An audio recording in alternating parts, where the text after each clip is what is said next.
یہ تمام چیزیں آپ کے سامنے رکھیں گے۔ پہلے آپ کو بتاتے ہیں جو شوکت بصرہ جو تحریک انصاف کے اہم رہنما ہیں، جو انہوں نے انکشاف کیا ہے۔ کل تحریک انصاف کی طرف سے تحریک انصاف کے جو اہم رہنما ہیں، تحریک انصاف کے سینئر جو لوگ ہیں، جس میں اون عباس بپی آ جاتے ہیں، جس میں حماد اظہر آ جاتے ہیں، شوکت بصرہ آ جاتے ہیں، تحریک انصاف کے بہت سے لوگ ایک ٹویٹ کرتے ہیں، اور وہ ٹویٹ ہوتی ہے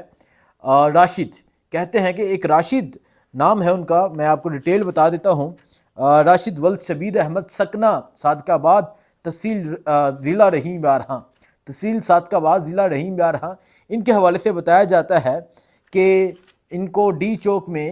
آج سے 1 ماہ قبل گولی لگی تھی، اور 1 ماہ کے بعد ان کی میت جو ہے، ان کی ڈیڈ باڈی واپس کی جا رہی ہے۔ یہ تحریک انصاف کے اہم رہنما اس کے بارے میں لکھتے ہیں۔ سو کل فوٹیجز بھی سامنے آتی ہیں، کل تصویر بھی سامنے آتی ہے، لیکن اس کے بعد کچھ صحافی جو ہیں وہ یہ بات کرتے ہیں کہ یہ محمد راشد یہ تحریک انصاف کے نہیں تھے، بلکہ یہ ایک نشئی تھا جس کی موت ہو چکی تھی، اور پھر میت کے حوالے سے پتہ نہیں چل رہا تھا کہ یہ کون ہے، اس کے لواحقین کون ہیں۔ جیسا کہ اگر آپ نے دیکھا ہو کہ اکثر شہروں میں پلوں کے نیچے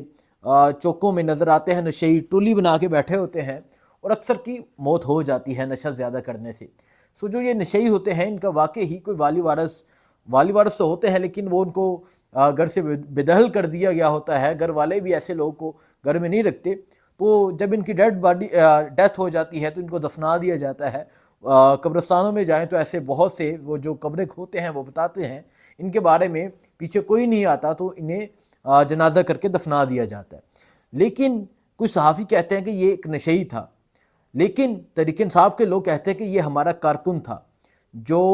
ڈی چوک میں جسے گولی ماری گئی، ڈی چوک میں جس کو گولی ماری گئی۔ لیکن کل کے بعد آج اس حوالے سے انکشاف ہوا ہے، اور یہ انکشاف کیا ہے تحریک انصاف کے جو اہم رہنما ہیں شوکت بصرہ صاحب، جن کا مقابلہ اعجاز الحق کے ساتھ تھا، اور یہ اس حوالے سے انکشاف کرتے ہیں، وکیل بھی ہیں، سپریم کورٹ کے وکیل ہیں، یہ انکشاف کرتے ہیں، یہ کہتے ہیں کہ جس شخص نے اس ڈیڈ باڈی کو ریسیو کیا، اس نے میرے ساتھ یہ بات کی ہے، شوکت بصرہ کے ساتھ یہ گفتگو کی ہے۔ انہیں یہ شوکت بصرہ کہتے ہیں کہ وہ مجھے بتاتا ہے کہ جس دوست نے یہ ان کی راشد کی ڈیڈ باڈی ریسیو کی تھی، وہ کہتے ہیں کہ وہ بتاتا ہے کہ وہاں 100 سے زائد لاشیں سردخانے میں موجود ہیں، پنڈ ہسپتال کے سردخانے میں 100 سے زائد لاشیں موجود ہیں، اور پھر جو باکسز ہیں، مطلب جو باکس جیسے میں آپ کو بتا رہا ہوں، وہ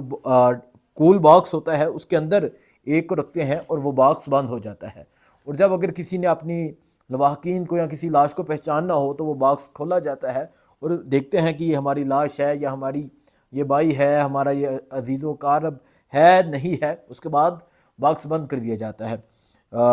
سو ایکسیڈنٹل موت جو ہو جاتی ہے تو جن کے لواحقین کہیں دور کے رہنے والے ہوں تو انہیں بھی وہاں ان باکس میں رکھ دیا جاتا ہے۔ تو شوکت بصرہ صاحب کہتے ہیں کہ جس نے ڈیڈ باڈی ریسیو کی، وہ کہتا ہے کہ پنڈ ہسپتال کے سردخانے میں 100 سے زائد لاشیں موجود ہیں، اور پھر یہ جو لاشیں ہیں یہ بغیر کفن کے ہیں، اور باکس کے اندر ہر لاش کے اوپر ایک اور لاش رکھی گئی ہے، اور یہ بہت ہی خوفناک انکشاف ہے۔ اور اگر ایسی بات ہے، اگر یہ کہتے ہیں، اگر یہ حکومت یا پنڈ ہسپتال کی انتظامیہ یہ دعویٰ کرتی ہے کہ ایسی بات نہیں ہے، تو یہ سی سی ٹی وی فوٹیجز جو ہے یہ گزشتہ کئی دنوں کے سامنے رکھ دے، 24 سے لے کے ابھی تک سی سی ٹی وی فوٹیجز لا دیں سامنے۔